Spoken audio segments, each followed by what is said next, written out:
નમસ્કાર વિદ્યાર્થીઓ, સ્વાગત છે આપ સર્વ વિદ્યાર્થી મિત્રોનું તમારી પોતાની યુટ્યુબ ચેનલ એટલે કે ઓશન કોચિંગ ક્લાસીસની અંદર. તો વિદ્યાર્થીઓ, આપણી આ ચેનલ એટલે કે ઓશન કોચિંગ ક્લાસીસ કે જે હંમેશા વિદ્યાર્થીઓના હિત માટે કંઈક ને કંઈક કાર્ય કરતું રહે છે. તો આ ચેનલની અંદર તમારા માટે ઉપયોગી એવું હજી એક કાર્ય એટલે કે ગાલા અસાઇનમેન્ટ બુક કે જે ધોરણ 10ના બોર્ડના વિદ્યાર્થીઓને ખૂબ જ ઉપયોગી છે. આજે ગાલા અસાઇનમેન્ટ બુક છે તેના આપણે સોલ્યુશન્સ જોવાના છે. આમાંથી દર વર્ષે પરીક્ષાની અંદર ઘણા બધા પ્રશ્નો છે તે આપણા પૂછાતા હોય છે. તો શરૂઆત કરીએ આપણી આજે ગાલા અસાઇનમેન્ટ બુક તેની. તો ધોરણ 10ની બોર્ડની પરીક્ષા માટે ખાસ ઉપયોગી ગાલા અસાઇનમેન્ટ બુક વર્ષ 2025 કે જેની અંદર આપણો વિષય સામાજિક વિજ્ઞાન વિષય, જેની અંદર આપણો પ્રશ્નપત્ર નંબર 2 અને સેક્શન તેનો ડી, તેનું આપણે સંપૂર્ણપણે સોલ્યુશન જોવાના છીએ. તો વિદ્યાર્થી મિત્રો, આજે આપણું સોલ્યુશન જોઈએ તેની પહેલા કેટલીક અગત્યની વાત કે આજે ગાલા અસાઇનમેન્ટ બુક જે તમારી છે, આ ગાલા અસાઇનમેન્ટ બુક જો તમે ખરીદવા માંગતા હોય તો તમારી આજુબાજુમાં બજારની અંદર સ્ટેશનરીની દુકાનોમાં તમને તે મળી જાય છે. પણ જો તમે તેને ઘર બેઠા મંગાવવા ઈચ્છતા હોય તો તે તમને ડિસ્કાઉન્ટેડ પ્રાઇસમાં મળે છે અને તમને ઘર બેઠા મળી જશે. એટલે કે બજારમાં લેવા જવાની કોઈ પણ પ્રકારનું ટેન્શન છે નહીં. અને એ મંગાવવા માટેની જે લિંક છે તમને નીચે ડિસ્ક્રિપ્શન બોક્સની અંદર આપેલી છે. તેવી જ રીતે જો તમને લિંકમાંથી તેનો ઓર્ડર કરતા નથી આવડતું તો તમને એક સંપર્ક નંબર, કોન્ટેક્ટ નંબર આપેલો છે 70 46 22 22 54. આ નંબર પર તમે મેસેજ કરી, કોલ કરી અને તમે તેને મંગાવી શકો છો. ત્યારબાદ વાત કરીએ કે જેવી રીતે આ દુનિયા છે વિજ્ઞાન અને ટેકનોલોજીના વિષયની અંદર હરણફાળ ભરી રહી છે, એટલે કે નવા નવા સંશોધનો જેવી રીતે દરરોજ થઈ રહ્યા છે તેની સાથે આપણે કદમથી કદમ મિલાવવું જોઈએ. એટલે કે ટેકનોલોજીનો આપણે ભરપૂર ઉપયોગ કરવો જોઈએ. તો આવા ટેકનોલોજીનો ભરપૂર ઉપયોગ તમે કરી શકો તેના માટે નવનીત કંપની દ્વારા એક application smart digi book launch કરવામાં આવેલી છે, જેની અંદર તમે આ તમારું જે ગાલા અસાઇનમેન્ટ બુક છે તે તમે તેની અંદર પીડીએફ ફોર્મેટની અંદર જોઈ શકો છો. એ પણ આન્સર કી સાથે. કેવી રીતે જોવું? તો કે તમારું જે આ ગાલા અસાઇનમેન્ટ બુક છે એની પાછળની સાઈડ તમે પેજ ફેરવશો એટલે તમને આ રીતનું કંઈક પેજ જોવા મળશે. એમાં પાછળની બાજુ આ જગ્યાએ તમને એક QR કોડ દેખાય છે. આ QR કોડને તમે જેવો સ્કેન કરો છો એટલે તરત જ તમારા ફોનની અંદર આ એપ્લિકેશન છે તે ડાઉનલોડ કરવાનો ઓપ્શન આવશે. ત્યાંથી ડાઉનલોડ કરી લેવાનું. તમારી પાસે થોડીક બેઝિક ડિટેલ્સ માંગવામાં આવશે, જેવી કે તમારું નામ, મોબાઈલ નંબર અને ઈમેલ આઈડી. આ બધી ડિટેલ્સ ફિલ કર્યા પછી તમારી પાસે એક એક્સેસ કોડ માંગવામાં આવશે, જે તમારી બુકમાં અહીંયા પાછળની બાજુ અહીંયા એક્સેસ કોડ આપવામાં આવેલો છે. આ એક્સેસ કોડને તમે જેવો તમારા આ એપ્લિકેશનની અંદર, મોબાઈલની અંદર દાખલ કરશો, એન્ટર કરશો એટલે તમારી આ જે ગાલા અસાઇનમેન્ટ બુક જે છે એ તમારા મોબાઈલની અંદર ઓપન થઈ જશે એના સોલ્યુશન સાથે. તો શરૂઆત કરીએ તેની પહેલા હજી એક ખાસ બાબત કે જેવી રીતે ગાલા અસાઇનમેન્ટ બુક તમારી પરીક્ષા માટે ખૂબ જ ઉપયોગી છે, તેવી જ રીતે હજી એક સાહિત્ય છે જે તમારી પરીક્ષા માટે અતિ ઉપયોગી થવાનું છે અને તમારી પરીક્ષાની અંદર સારા માર્ક્સ મેળવવા માટે તમને ખૂબ જ બધા ક્વેશ્ચન છે તે આપવાનું છે. તો એવું જ સાહિત્ય છે નવનીત કંપની દ્વારા તૈયાર કરાયેલું ગાલા 21 અપેક્ષિત પ્રશ્ન સંગ્રહો, કે જે અલગ અલગ વિષયની અલગ અલગ બુકના ફોર્મેટની અંદર આવતું હોય છે.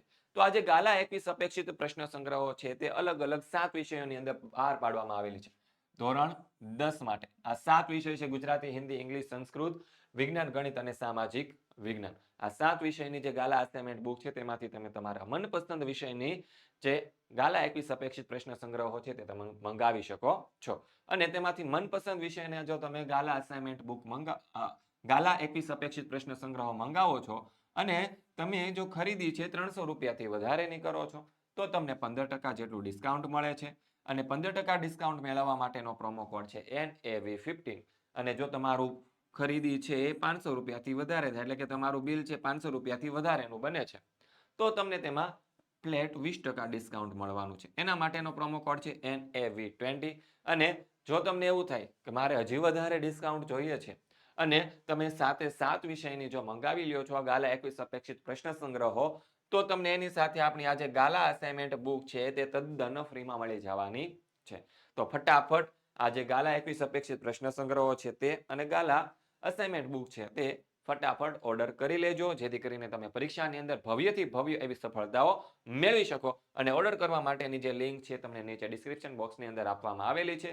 જો કોઈ વાતનો ખ્યાલ નથી આવતો તો કોન્ટેક્ટ નંબર પણ તમને આપવામાં આવેલો છે 70 46 22 22 54, જે તમારા માટે ખૂબ જ ઉપયોગી થવાનું છે. તો શરૂઆત કરીએ આજના આપણા આ પ્રશ્નની. શું કે છે સેક્શન ડી કે નીચે આપેલા પ્રશ્ન નંબર 47 થી 53 નંબરમાંથી કોઈ પણ 4 પ્રશ્નોના ઉત્તર સવિસ્તર આપણે લખવાનો છે. અને પ્રશ્ન નંબર જે 54 છે કયો છે? નકશા પૂર્તિનો છે, જે ફરજિયાત છે.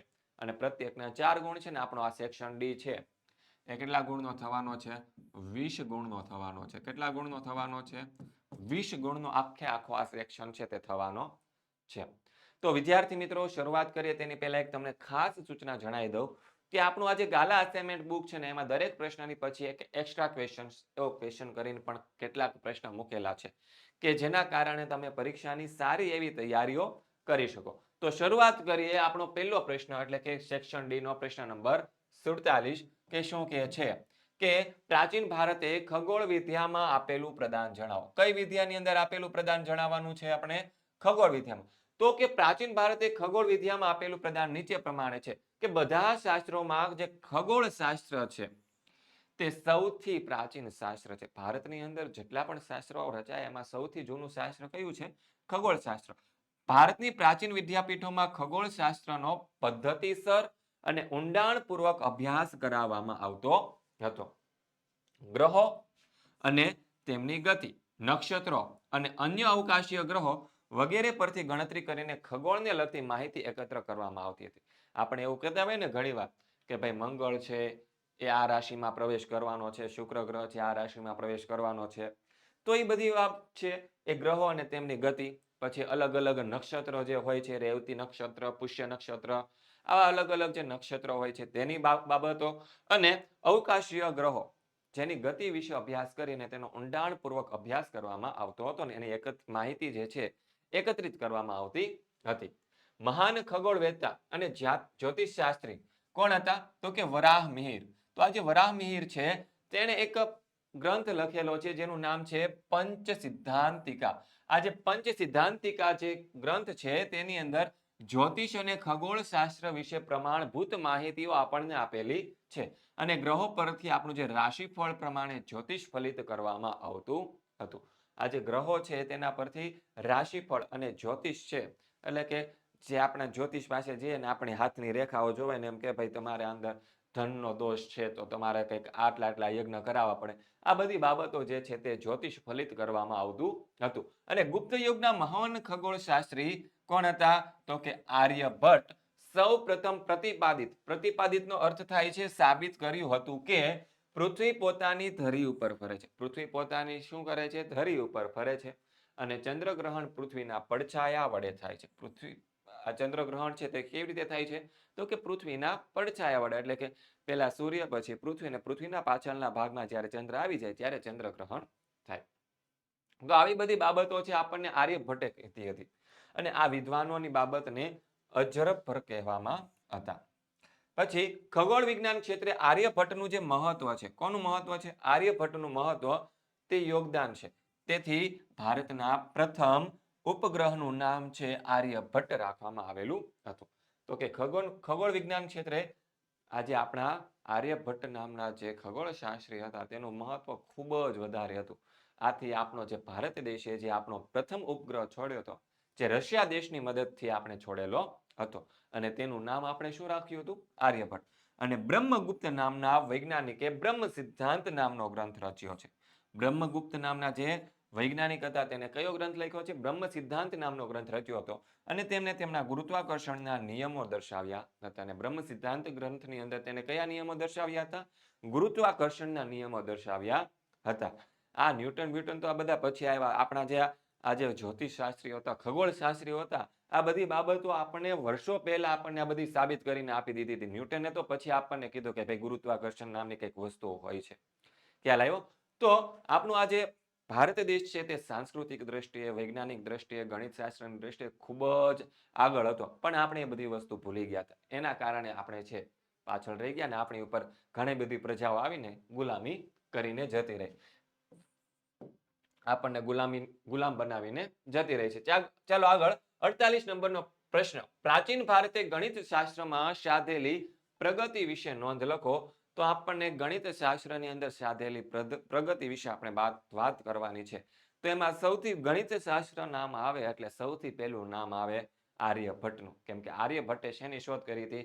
શૂન્યની શોધ કરી હતી, દશાંશ પદ્ધતિઓની શોધ કરી હતી, પાઈની કિંમત તેણે નક્કી કરી હતી કે 3.14 જેટલી થાય છે તે. તો આ બધી બાબતો અથવા તો 22/7 થાય છે તે, આ બધી બાબતો છે આર્યભટ્ટની શોધો છે. તો જોઈએ આનો આપણે જવાબ કે પ્રાચીન ભારતમાં ગણિત શાસ્ત્ર ક્ષેત્રે નીચે પ્રમાણે કેટલીક શક્કવર્તી શોધો થઈ હતી. કે ભારતે વિશ્વને શૂન્યની સંજ્ઞાની અને દશાંશ પદ્ધતિની બીજગણિત, રેખાગણિત અને વૈદિક ગણિતની તથા બોધાયનનો પ્રમેય વગેરે શોધો આપેલી છે. મહાન ગણિત શાસ્ત્રી કોણ હતા? તો કે આર્યભટ્ટ. જેણે શેની શોધ કરી હતી? શૂન્યની શોધ કરી હતી, શૂન્યની સંજ્ઞાની અને દશાંશ પદ્ધતિઓની શોધ કરી હતી. તેમણે તેમના આર્યભટ્ટિયમ એટલે કે આર્યભટ્ટ દ્વારા લિખિત ગ્રંથ કે જેનું નામ છે આર્યભટ્ટિયમ, આ ગ્રંથમાં જ પાઈની કિંમત કેટલી થાય છે? 22/7 અથવા તો 3.14 જેટલી થાય છે એવું તેમણે જણાવ્યું.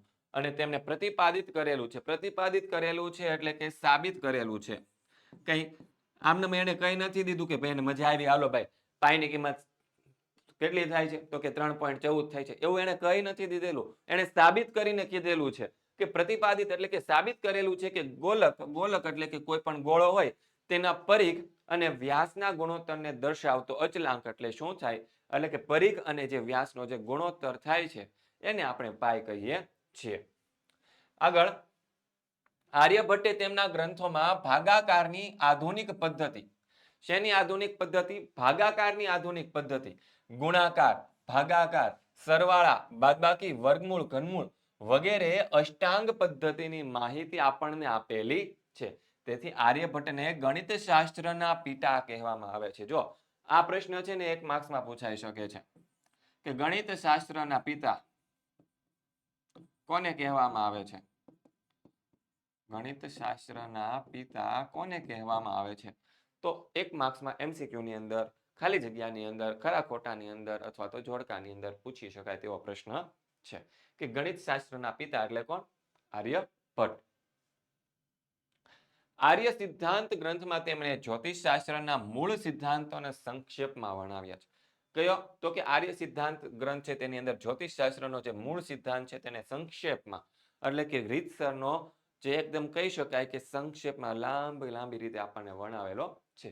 તેમાં બીજગણિત, અંકગણિત અને રેખાગણિતના મૂળભૂત પ્રશ્નોનો ઉકેલ આપણને આપેલો છે. ગૃત્સમર્ગ નામના જે ઋષિ હતા તેને અંકની પાછળ એટલે કે 1, 2, 3, 4 જેવા આ અંકો આવે છે એની પાછળ શૂન્ય લગાવવાની જે પદ્ધતિઓ છે અને લખવાની જે રીત છે તે આપણને શોધી હતી. ત્યારબાદ આગળ કે પ્રાચીન ભારતના જે ગણિત શાસ્ત્રીઓ હતા, કોણ હતા? પ્રાચીન ભારતના ગણિત શાસ્ત્રીઓ. તેણે કેટલું? તો કે 1 ની પાછળ 53 શૂન્ય લગાવી શકે ને ત્યાં સુધીના જેટલા અંક બને ને એટલા અંકો છે બનતી સંખ્યાઓના નામ નક્કી કર્યા હતા. શું નામ નક્કી કરે? 1 ની પાછળ 1 0 લગાડીએ તો કેટલા બને? 10. 2 0 લગાડીએ તો 100. 3 0 લગાડીએ તો 1000. 4 0 લગાડીએ તો 10,000. 5 0 લગાડીએ તો લાખ અને 6 0 લગાડીએ તો 10 લાખ, પછી કરોડ, 10 કરોડ. એવી રીતે 53 સુધી શૂન્ય લગાડી શકીએ એટલા અંક બને તેવા મૂકવાથી બનતી સંખ્યાઓના નામ એમણે નક્કી કરેલા હતા.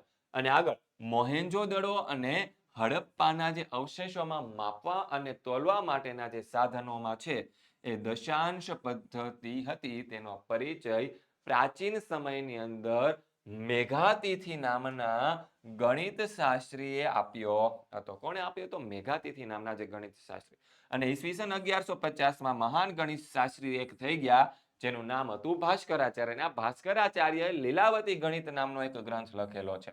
અને એના જે લીલાવતી ગ્રંથ છે તેની અંદર બીજગણિત, અંકગણિત અને ખગોળશાસ્ત્ર ઉપર પણ એને ગ્રંથ લખેલા છે. તેમણે સરવાળો અને બાદબાકીની પણ શોધો કરી હતી. કોણે સરવાળા અને બાદબાકીની શોધો કરી હતી? તો કે ભાસ્કરાચાર્ય. ગણિત શાસ્ત્રી બ્રહ્મગુપ્ત સમીકરણના પ્રકારોની શોધ કરી હતી અને ગણિત શાસ્ત્રી આપખંભે શલ્યસૂત્ર, એનો ગ્રંથ છે શલ્પસૂત્ર, તેની અંદર ઈસવીસન 800 પૂર્વમાં વિવિધ યજ્ઞો માટે આવશ્યક વિધિઓ અને વેદીઓના પ્રમાણ નક્કી કર્યા હતા. અને ગણિત શાસ્ત્રી બોધાયને અનેક કાત્સ્યને અને પોતાના ગ્રંથોમાં ગણિત શાસ્ત્રના વિવિધ પાસાઓ વિશે ચર્ચા કરેલી છે. તો આટલા બધા ગણિત શાસ્ત્રીઓ છે આપણા ભારત દેશની અંદર થઈ ગયા અને એમણે અલગ અલગ શોધો કરીને આપણને આપેલી છે. ત્યારબાદ આગળ વાત કરીએ 49 નંબરનો પ્રશ્ન કે કૃષિની વિવિધ પદ્ધતિઓ સવિસ્તાર સમજાવો. તો કે ભારતમાં સજીવ ખેતી થાય છે, પછી પોષણક્ષમ એટલે કે ટકાઉ ખેતી થાય, મિશ્ર ખેતી, આવી વગેરે કૃષિ પદ્ધતિઓ આપણા દેશની અંદર પ્રચલિત છે. તેમાં સૌથી પહેલું આપણે જોઈએ સજીવ ખેતી કોને કહેવાય.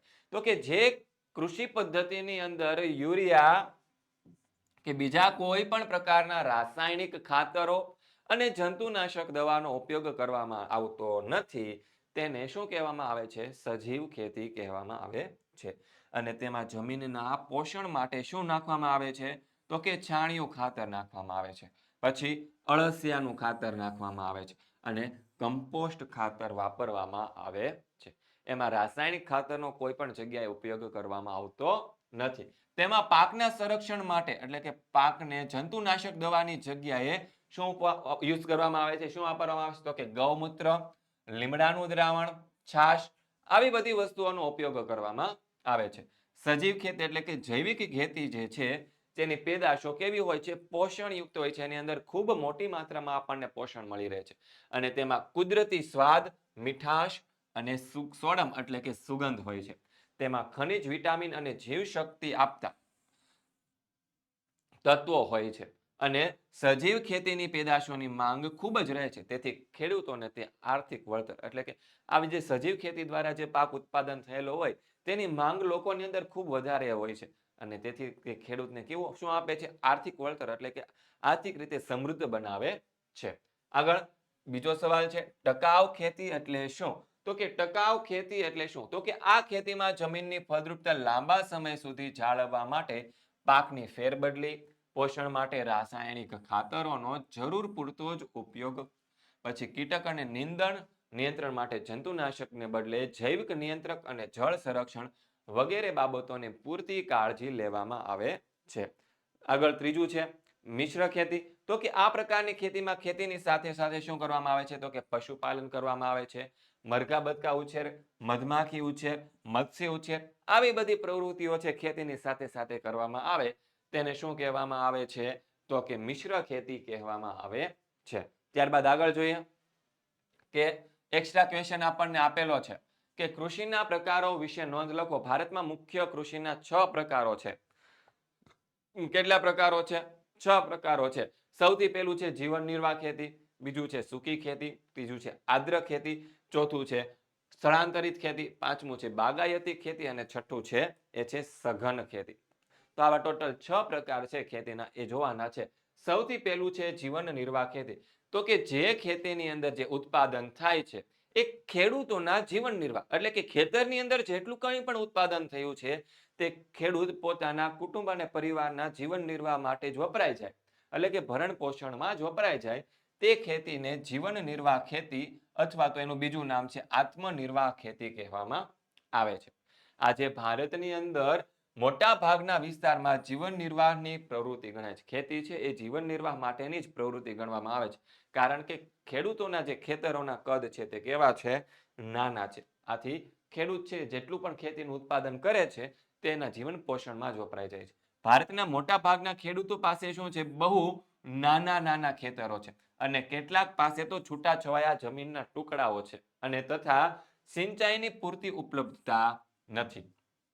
આથી અને વળી આ જે ખેડૂતો છે તે ગરીબીને કારણે ખેતીના જે આધુનિક ઓજારો છે, પછી મોંઘા બિયારણો છે અને ખાતરો અને જંતુનાશકનો ઉપયોગ કરવો આ ખેડૂતોને પરવડતો નથી એટલે કે પોસાતો નથી. અનાજનું ઉત્પાદન પોતાના કુટુંબના ઉપયોગ જેટલું જ થાય છે. અનાજનું ઉત્પાદન કેટલું થાય છે? તો કે પોતાના કુટુંબના ભરણ પોષણમાં વપરાય છે એટલું જ થાય, બહુ વધારે થતું નથી. અને જે તેના કુટુંબના ભરણ પોષણમાં શું થઈ જાય છે? વપરાય જાય છે. તેથી જીવન નિર્વાહ ખેતી છે તેને આત્મનિર્વાહ ખેતી પણ કહેવામાં આવે છે. આજે ભારતીય ખેતી છે મોટા ભાગના વિસ્તારોમાં જીવન નિર્વાહની પ્રવૃત્તિ જ ગણવામાં આવે છે. ત્યારબાદ બીજો પ્રકાર છે ખેતીનો, તે છે શુષ્ક ખેતી, કે જ્યાં વરસાદ ઓછો પડે છે, સિંચાઈની સગવડો ઓછી છે.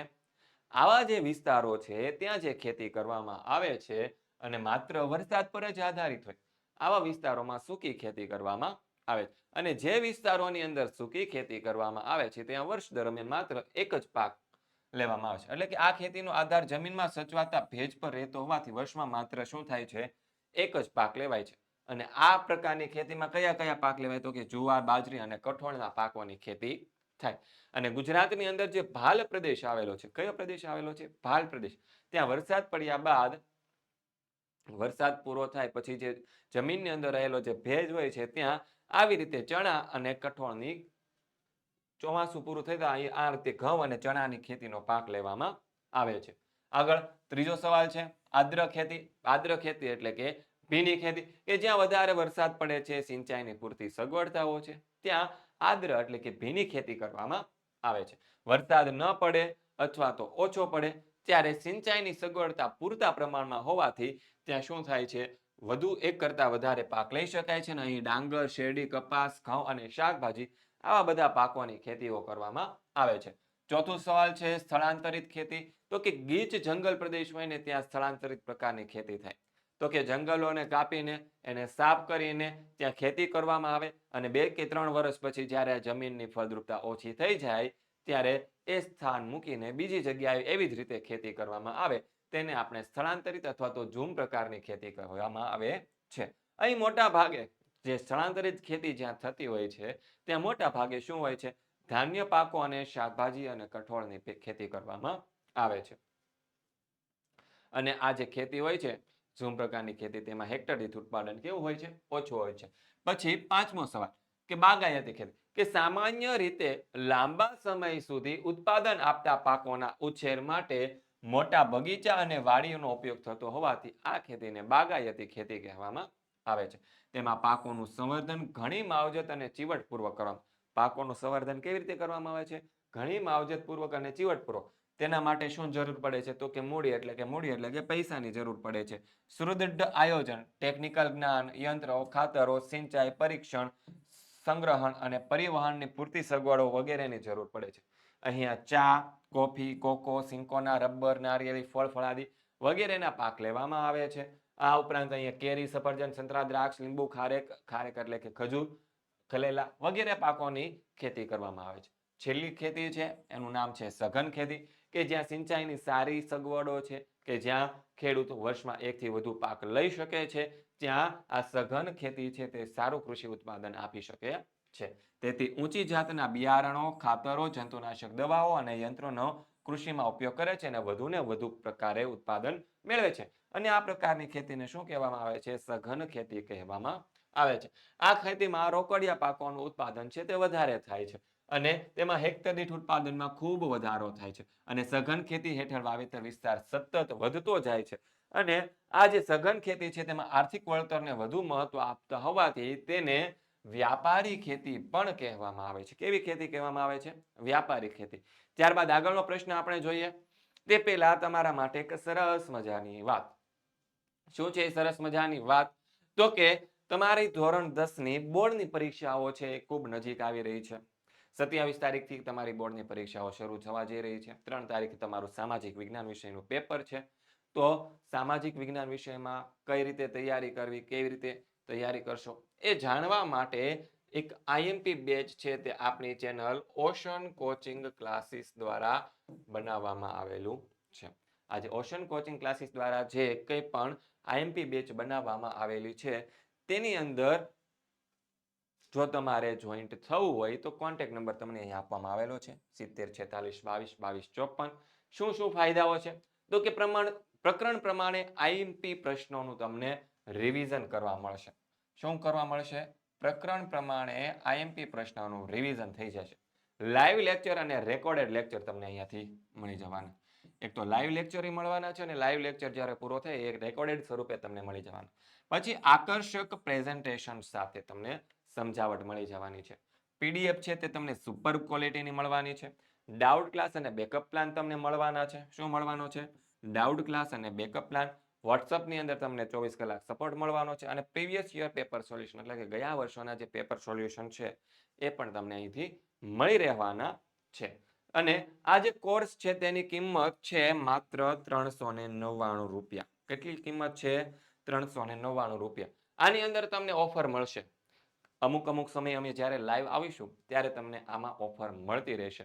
તો આ ઓફરનો લાભ લેવા માટે તમારે આપણા વોટ્સઅપ ગ્રુપની અંદર જોઈન થઈ જવાનું છે કે જ્યાંથી તમને અપડેટ મળતી રહે અને અપડેટ મળશે તો તમે જ્યારે ઓફરમાં હશે આ કોર્સ ત્યારે તમે તેનો સંપૂર્ણપણે લાભ લઈ શકશો. તો શરૂઆત કરીએ. આગળનો પ્રશ્ન આપણો શું છે? 50 નંબરનો પ્રશ્ન, જેની અંદર આપણને બે પ્રશ્ન પૂછેલા છે. કેટલા પ્રશ્ન પૂછેલા છે? 50 નંબરના પ્રશ્નની અંદર બે. એમાં પહેલો આપણો પ્રશ્ન છે કે કયા કારણોસર ભારતમાં કૃષિ ક્ષેત્રે પૂરતો વિકાસ સાધી શકાયો નથી? કે કયા એવા કારણો હતા? એ કારણોસર ભારતની અંદર કૃષિ ક્ષેત્રે આપણે પૂરેપૂરો વિકાસ સાધી શક્યા નથી. તો અહીં આપણને જો કારણો આપેલા છે. એક તો ભારત કૃષિ ક્ષેત્રે પૂરતો વિકાસ સાધી શક્યો નથી. શું છે? વૈશ્વિક ઉત્પાદન સામે ભારતમાં કૃષિ ઉત્પાદન શું છે? ઓછું છે. વિશ્વની અંદર જેટલું કૃષિનું ઉત્પાદન છે એની સામે આપણા ભારત દેશની અંદર કૃષિનું ઉત્પાદન ઓછું છે.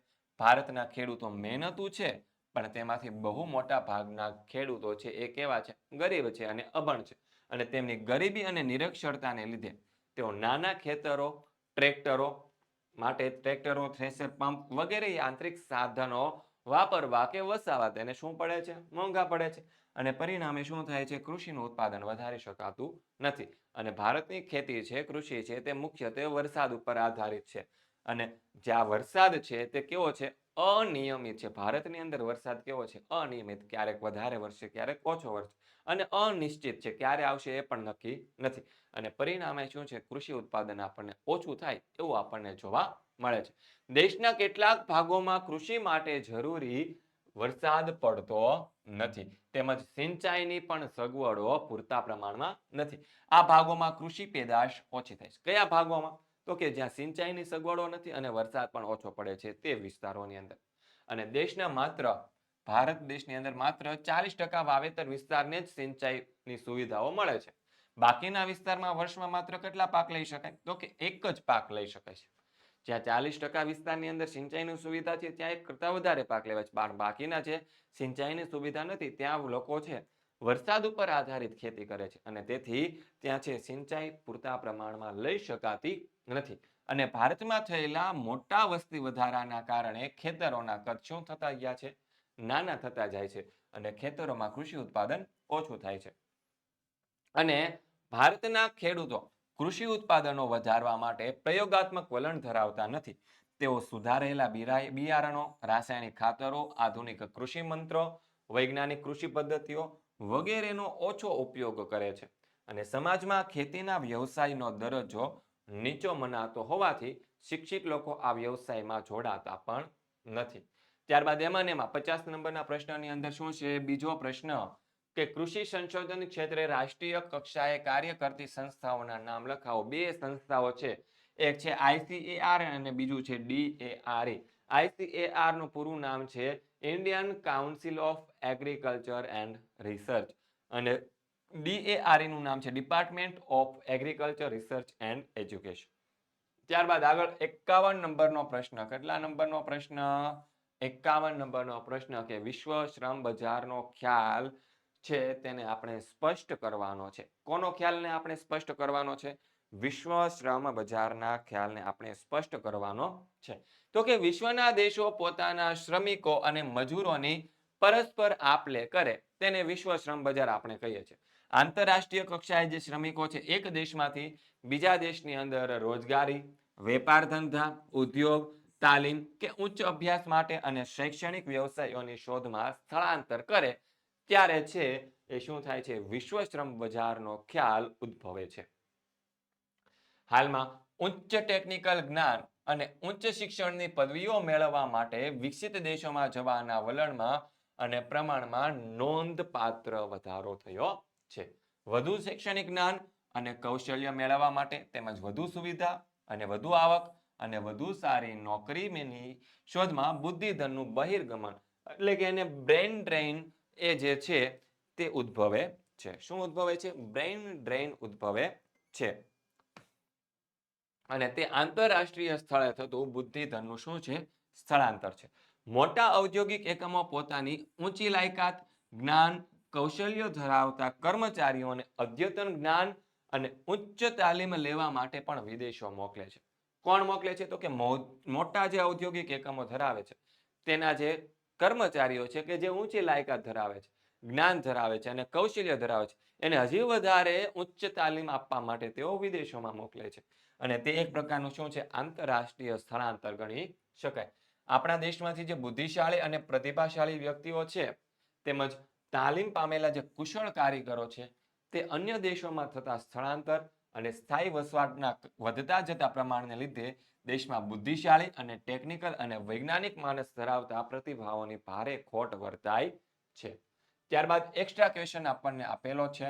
શું આપેલો છે? કે બેરોજગારીના કારણો જણાવો. તો બેરોજગારીના કારણો છે એમાં સૌથી પહેલું છે વસ્તી વધારો, બીજું છે શિક્ષિત જે યુવક અને યુવતીઓમાં માત્ર સૈદ્ધાંતિક જ્ઞાન છે એટલે કે સિદ્ધાંતને લગતું જ્ઞાન છે, થિયરિકલ જ્ઞાન છે, પ્રેક્ટિકલ જ્ઞાન છે ને, એટલે કે તેમાં ટેકનિકલ અને પ્રાયોગિક જ્ઞાન કે કૌશલ્યનો શું છે? અભાવ છે. દેશના ઔદ્યોગિક વિકાસના ધીમા દરને કારણે પૂર્ણ કક્ષાની રોજગારી ઊભી કરવામાં શું છે? નિષ્ફળતા મળેલી છે. એટલે કે દેશનો જે વિકાસ દર છે એ ધીમો છે અને ધીમા વિકાસ દરને કારણે પૂર્ણ કક્ષાની રોજગારી એટલે કે બધાને રોજગારી મળે એ આપણને મળી શકી નથી. અને કૃષિ ક્ષેત્રે વરસાદની અનિયમિતતા અને સિંચાઈની અપૂરતી સગવડો તેમજ ખેતીના વ્યવસાયમાં જોખમનું વધેલું પ્રમાણ છે તે પણ શું છે? એક બેરોજગારીનું કારણ છે. આજના યુવાનો જે છે એને કૃષિ વ્યવસાય પ્રત્યે કેવી શું છે? તેઓ ઉદાસીન છે. એટલે કે એને કૃષિ છે એ નાનો વ્યવસાય લાગે છે. એટલા માટે ખેતી સિવાય સમયના વૈકલ્પિક રોજગારીનો અભાવ. એટલે કે ભારતની અંદર આપણે આગળ જોયું હતું કે ખેતી છે એ કેવી છે? મોટા ભાગના વિસ્તારોની અંદર સિંચાઈની સગવડતાઓ પૂરતા પ્રમાણમાં નથી અને સિંચાઈની સગવડો પૂરતા પ્રમાણમાં ન હોવાને કારણે વરસાદ આધારિત ખેતી થાય અને વરસાદ આધારિત ખેતી થાય તો વર્ષમાં એક પાક આપણે લઈ શકીએ. તો એક પાક લઈ શકીએ, બાકીનો જે વધારાનો સમય છે ત્યાં કોઈ પણ પ્રકારની જે સુવિધાઓ મળવી જોઈએ અથવા તો વૈકલ્પિક રોજગારી મળવી જોઈએ તે છે નહીં. પછી ગ્રામ ઉદ્યોગ, કુટીર ઉદ્યોગ અને જે લઘુ ઉદ્યોગો છે તે નબળી સ્થિતિની અંદર છે. પછી જ્ઞાતિ પ્રથા અને સંયુક્ત કુટુંબની વ્યવસ્થાને કારણે કૌટુંબિક ધંધાને કે પરંપરાગત વ્યવસાયને મળતી પ્રાથમિક. તો એક તો શું છે? જ્ઞાતિ પ્રથા ભારતમાં પ્રચલિત છે અને સંયુક્ત કુટુંબની વ્યવસ્થા છે. એના કારણે જે ઓલો કહેવાય ને કૌટુંબિક ધંધો અથવા તો ફેમિલી બિઝનેસ જેને આપણે કહીએ એને વધારે પ્રાથમિકતા આપવામાં આવે છે. નવા ધંધા ઉદ્યોગ શરૂ કરવા માટે જે યુવાન લોકો છે તેમાં સાહસનો શું છે? અભાવ છે. એટલે કે યુવાનો નવો ધંધો સરળતાથી સ્થાપી શકતા નથી. યુવાનોમાં ટેકનિકલ જ્ઞાન, તાલીમ કે અનુભવનો અભાવ છે. જે યુવાન લોકો છે તેની અંદર આ જે અનુભવ છે, તાલીમ છે અને ટેકનિકલ જ્ઞાન છે તેનો અભાવ છે. માનવ શ્રમની અવગતિશીલતા અને તેનું ખામીયુક્ત આયોજન છે. અને બચતોના ઓછા પ્રમાણને કારણે મૂડી સર્જનના દરમાં શું થયો છે? ઘટાડો થયો છે. ત્યારબાદ આપણો 52 નંબરનો પ્રશ્ન કે ધનિક ભારતમાં ગરીબ લોકો વસે છે. આ વિધાનને સમજાવવાનું છે. કયા વિધાનને સમજાવવાનું છે? કે ધનિક ભારતની અંદર ગરીબ લોકો વસે છે. તો ભારતમાં વિવિધ પ્રકારના વિપુલ કુદરતી સંસાધનો ધરાવતો સમૃદ્ધ અને ધનિક દેશ. ભારતની અંદર ઘણા બધા પ્રકારના જે સંસાધનો છે જોવા મળે છે. પરંતુ દેશમાં એ સંસાધનો જે છે ને એ સંસાધનો ઉપયોગ કરવાના પૂરતા સાધનો અને ક્ષમતાનો શું છે? અભાવ છે. એટલે કે આ સંસાધનોને કેવી રીતે ઉપયોગમાં લેવા એ સાધનો આપણી પાસે નથી કે એને ઉપયોગ કરવાની આપણી પાસે ક્ષમતા નથી. અને દેશમાં એ અંગેનો શિક્ષણ, તાલીમ અને કૌશલ્ય સંગીન વ્યવસ્થાઓનો પણ શું છે? અભાવ છે. દેશની જે પંચવર્ષીય યોજનાઓમાં છે આર્થિક વિકાસનું આયોજન પણ ખામીયુક્ત છે. ભારતની જે પંચવર્ષીય યોજના છે એમાં આર્થિક રીતે વિકાસ કરવાનું જે આયોજન કરવામાં આવે છે એ પણ ખામીયુક્ત કરવામાં આવે છે.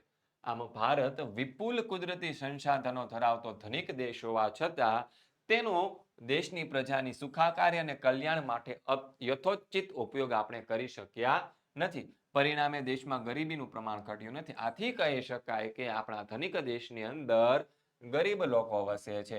ત્યારબાદ 53 નંબરનો પ્રશ્ન, કાયદાના સામાન્ય જ્ઞાનની જાણકારી શાથી જરૂરી છે? કે દેશની અંદર કાયદો છે, કાયદાનું સામાન્ય જ્ઞાન છે, તેની જાણકારી બધાને હોવી શા માટે જરૂરી છે? તો કે કાયદાના સામાન્ય જ્ઞાનની જાણકારી નીચેના કારણોસર જરૂરી છે. કયા કયા કારણો છે? તો જો આપણે જુદા જુદા પ્રકારના કાયદાઓ જાણતા હોય ને, તો કાયદાનો ભંગ ન થાય તે રીતે આપણે શું કરી શકીએ? સૌ પ્રથમ તો વર્તી શકીએ. ઘણીવાર શું થાય છે, આપણને કાયદાની ખબર જ નથી હોતી, અને કાયદાની ખબર ન હોય એના કારણે આપણાથી ભૂલથી ઘણીવાર શું થઈ જાય છે, કાયદાનો ભંગ થઈ જાય છે, જે આપણને ખ્યાલ હોતો નથી. જેથી શિક્ષા કે દંડની જોગવાઈઓથી આપણે બચી શકીએ. અને આપણાથી ભૂલથી પણ જો કાયદાનો ભંગ થઈ ગયો હોય તો આપણને શિક્ષા અને દંડ થાય. અને જો આપણે કાયદા જાણતા હોઈએ તો શું થાય, આ શિક્ષા કે દંડની જોગવાઈથી આપણે બચી શકીએ. પછી બીજું શું છે, શોષણ અને અન્યાય વિરુદ્ધ લડવા કેવા કાયદેસરના પગલા લઈ શકે તેનું માર્ગદર્શન મેળવી શકે છે. આપણું જો શોષણ થતું હોય અને અન્યાય થતો હોય, તો આ અન્યાય અને શોષણ વિરુદ્ધ આપણે જો લડવું હોય ને, તો એનું આપણે કાયદાકીય જ્ઞાન આપણે મેળવી શકીએ છીએ અને કાયદેસરના પગલા લઈ શકીએ છીએ. ભારતના બંધારણ અને કાયદાની સામાન્ય જાણકારી હોય તો આપણે સમાજ અને રાજ્ય તરફથી મળેલા અધિકારો ભોગવી શકીએ છીએ. જો ભારતના બંધારણ અને કાયદાની જો આપણને સામાન્ય બેઝિક માહિતી પણ હોય ને, તો આપણને જે આપણા સમાજ અને આપણા જે રાજ્ય તરફથી આપણને જે કંઈ પણ અધિકારો મળેલા છે ને, અધિકારોને આપણે પૂરેપૂરો ઉપયોગ આપણે કરી શકીએ છીએ. પછી નાગરિકોની સુરક્ષા અને વિકાસ માટે સરકારે બનાવેલી વિવિધ કાયદાકીય જોગવાઈથી માહિતગાર બની શકીએ છીએ. આપણે ભારત દેશના નાગરિકો છીએ, તો આપણા જે નાગરિકો છીએ, તો આપણા ભારત દેશની જે સરકાર છે, ભારતના નાગરિકો માટે ઘણી બધી કાયદાકીય જોગવાઈઓ આપણને માહિતગાર બનાવતી હોય છે. તો આ કાયદાથી આપણે તે જાણી શકીએ છીએ, તેના માહિતગાર બની શકીએ છીએ. સમાજ, રાજ્ય અને રાષ્ટ્ર પ્રત્યેની આપણી ફરજો સારી રીતે આપણે અદા કરી વફાદારી વ્યક્ત કરી શકીએ છીએ. સમાજ, રાજ્ય અને આપણો જે દેશ રાષ્ટ્ર છે તેની પ્રત્યે આપણી કેટલીક ફરજો પણ હોય છે. જો આપણે આ કાયદાઓ જાણતા હોઈએ તો આપણી ફરજો છે આપણે દેશ માટે આપણે અદા કરી શકીએ છીએ, આપી શકીએ છીએ. કાયદાનું સામાન્ય જ્ઞાન ધરાવતો નાગરિક સમાજમાં પ્રતિષ્ઠાભર્યું અને ગૌરવભર્યું જીવન જીવી શકે છે. એટલે કે જે વ્યક્તિ પાસે જો સામાન્ય કાયદાનું જ્ઞાન હોય તો એ સમાજની અંદર પ્રતિષ્ઠા ભર્યું, એટલે કે એને માન સન્માન મળે છે અને ગૌરવપ્રદ જીવન જીવી શકે છે. આપણા દેશમાં કાયદાનું શાસન છે, તેથી દરેક નાગરિકને ઓછા વધતા પ્રમાણમાં તેને સ્પષ્ટ, એટલે કે એને જરૂર પડતા લાગતા વળગતા કાયદાઓની સામાન્ય જાણકારીઓ જે છે તે હોવી જરૂરી છે. આમ ગુગાની જેમ પડ્યું રહેવાનું નથી. ત્યારબાદ છેલ્લો પ્રશ્ન, એક્સ્ટ્રા ક્વેશ્ચન છે કે વૃદ્ધોના રક્ષણ અને કલ્યાણ માટે સરકારે કઈ કઈ જોગવાઈઓ કરેલી છે? તો આપણી જે કેન્દ્ર સરકાર છે ને, એને વૃદ્ધો અંગેની રાષ્ટ્રીય નીતિ 1999 બહાર પાડી હતી. અને આ નીતિ અન્વયે વૃદ્ધોને પેન્શન રૂપે આર્થિક મદદ આપવામાં આવે છે. એના કારણે શું થાય છે, વૃદ્ધોને પેન્શન આપવામાં આવે છે. પછી સિનિયર સિટીઝન્સ માટે સ્કીમ હેઠળ વૃદ્ધોને બેંક અને પોસ્ટ ઓફિસમાં મૂકેલી ડિપોઝિટ પર વધુ વ્યાજ મળે છે. શું મળે છે? વધુ વ્યાજ મળે છે. પછી બસ, રેલવે કે હવાઈ મુસાફરીમાં જે વૃદ્ધ સ્ત્રી પુરુષો હોય તેના ટિકિટના દરમાં 30% થી 50% સુધીની શું મળે છે? રાહત આપવામાં આવે છે. પછી રાજ્ય સરકાર પ્રત્યે જિલ્લામાં એક સુવિધાયુક્ત ઘરડા ઘર, એટલે કે રાજ્ય સરકાર દ્વારા દરેક જિલ્લાની અંદર એક ઘરડા ઘર, કે જેને આપણે વૃદ્ધાશ્રમ કહીએ છીએ, તેની સ્થાપના કરવામાં આવે છે, તે બનાવવામાં આવે છે. ત્યારબાદ શું છે કે વૃદ્ધાશ્રમોમાં સંગીત, યોગ, રમતગમત તેમજ માનસિક ક્ષમતા વધે તેવી પ્રવૃત્તિઓ દ્વારા વૃદ્ધોના જીવનને શાંતિપ્રદ બનાવવાનો પ્રયાસ કરવામાં આવે છે. અને શહેરોમાં વૃદ્ધો માટે અલગ બગીચાઓ બનાવ્યા છે. ઘરેલું હિંસા, શોષણ અને અત્યાચારો સામે, એટલે કે ઘરોની અંદર જે પરિવારો રહેતા હોય તેમાં જે પરિવારના સભ્યો હોય તે આવા વૃદ્ધ લોકો હોય તેની સાથે હિંસા કરે, તેનું શોષણ કરે, એની સાથે અત્યાચાર કરે, તો આ વૃદ્ધોના રક્ષણ માટે આપવામાં સરકારે માતા પિતા અને સિનિયર સિટીઝન્સની સાર સંભાળ અને કલ્યાણ સંબંધી કાયદો 2007 અમલમાં મૂકેલો છે. અને આ કાયદા અન્વયે વૃદ્ધોને પરેશાન કરતા તેમના સંતાનોને, એટલે કે જે સંતાનો છે તેના વૃદ્ધ માતા પિતાઓ છે તેને શું કરે છે? હેરાન કરે છે, કનડે છે અથવા તો પરેશાન કરે છે, તો આવા સંતાનોને શું આપવામાં આવે છે? સજા અને દંડ કરવાની જોગવાઈઓ આપવામાં આવે છે. અને વૃદ્ધોની સાર સંભાળ કાયદેસર જવાબદારી તેમના કુટુંબીજનો સગાઓ પર લાદવામાં આવી છે. આથી વૃદ્ધો તેમના સંતાનો પાસેથી ભરણ પોષણ મેળવવા માટે હકદાર બન્યા છે અને કેન્દ્ર સરકારે વિશિષ્ટ યોગદાન બદલ વૃદ્ધોને સન્માનિત કરવાનો કાર્યક્રમ પણ અમલમાં મૂકેલો છે. ત્યારબાદ આપણો 54 નંબરનો પ્રશ્ન કે તમને આપેલા ભારતના રેખાંકિત નકશામાં યોગ્ય સંજ્ઞાઓ વડે સ્થાન યોગ્ય જગ્યાએ દર્શાવો. જો એમાં આપણે 4 તો કરવાના છે, એની સાથે બીજા 3 આપણને એક્સ્ટ્રા પણ આપેલા છે. તો આટલી વસ્તુ આપણે દર્શાવવાની છે. તો દર્શાવી દઈએ. પેલું છે લેટેરાઇટ જમીન વાળો વિસ્તાર. જો નકશો તમે પરીક્ષાની અંદર જ્યારે દોરતા હોય, દોરવાનો તો ન હોય, તમને નકશો આપવામાં જ આવે છે, પણ એ જ્યારે નકશાની અંદર આ બધી વસ્તુઓ દર્શાવતા હોય ને એ સમયે અહીંયા તમારે રાઈટ સાઈડ આ રીતનું એક કોષ્ટક બનાવવું ફરજિયાત છે કે જેની અંદર સંજ્ઞા આવવી જોઈએ અને એની સામે સૂચિ, એટલે કે સંજ્ઞાની અંદર તમારે જે સંજ્ઞાઓ છે તે દર્શાવવાની છે અને એની સામે કઈ વસ્તુ છે તે આપણે દર્શાવવાની છે. તો આપણને પેલું કીધું છે કે લેટેરાઇટ જમીન. તો લેટેરાઇટ જમીન માટે આપણે સંજ્ઞા દર્શાવી છે ત્રિકોણ. તો આ જે કોસ્ટલ એટલે કે દરિયા કિનારાનો આ જે પ્રદેશ છે ત્યાં છે આપણી લેટેરાઇટ જમીન છે. કઈ છે? લેટેરાઇટ જમીન વાળો વિસ્તાર છે. ત્યારબાદ શું છે? બીજું છે દચીગામ રાષ્ટ્રીય ઉદ્યાન. તો દચીગામ રાષ્ટ્રીય ઉદ્યાન માટે આપણે ગોળ રાઉન્ડ કરેલું છે. તો અહીંયા આવશે દચીગામ. ત્યારબાદ શું કીધું છે આપણને? તો કે મગફળી ઉત્પન્ન કરતો પ્રદેશ, એના માટે આપણે સ્ટાર દર્શાવેલો છે. તો ગુજરાતના જે સૌરાષ્ટ્ર વિસ્તાર છે ત્યાં મગફળીનું સૌથી વધારે ઉત્પન્ન થાય છે. તો અહીંયા આપણે લખી દઈએ મગફળી. ત્યારબાદ શું કીધું છે આપણને? શણના કાપડ ઉદ્યોગનું એક કેન્દ્ર કોલકાતા. તો શણના કાપડ કેન્દ્રનું એક કેન્દ્ર કોલકાતા કે જે અહીંયા આવશે પશ્ચિમ બંગાળની અંદર. તો અહીંયા આપણે આવી રીતે આમ સ્ટાર દોરીને દર્શાવી શકીએ. શું દર્શાવી શકીએ? કોલકાતા, જે શું છે? શણના કાપડ ઉદ્યોગનું એક કેન્દ્ર.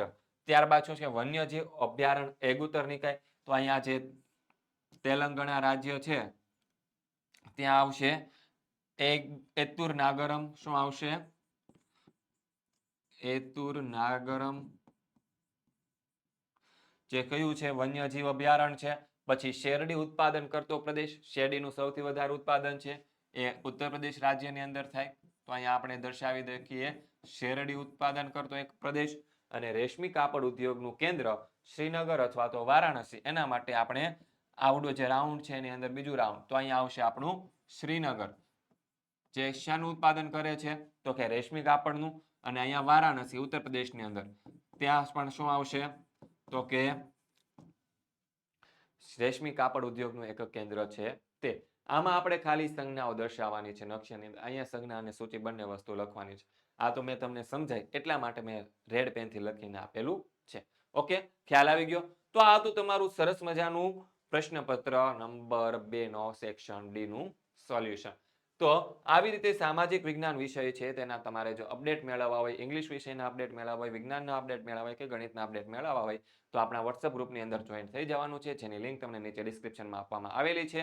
અને આગળ આપણે જે વાત કરી હતી કે કોર્સની, તો એ કોર્સની અંદર જોઈન્ટ થવા માટેની લિંક છે તમને નીચે ડિસ્ક્રિપ્શન બોક્સની અંદર આપવામાં આવેલી છે. તો ફટાફટ કોર્સની અંદર જોઈન થઈ જાજો. અને આ વિડીયો જોયો તે બદલ આપ સર્વ વિદ્યાર્થી મિત્રોનો ખૂબ ખૂબ આભાર. આવા જ એક નવા વિડીયો સોલ્યુશન સાથે આપણે ફરી મળવાના છીએ. ત્યાં સુધી જય હિન્દ, જય ભારત, જય જય ગરવી ગુજરાત.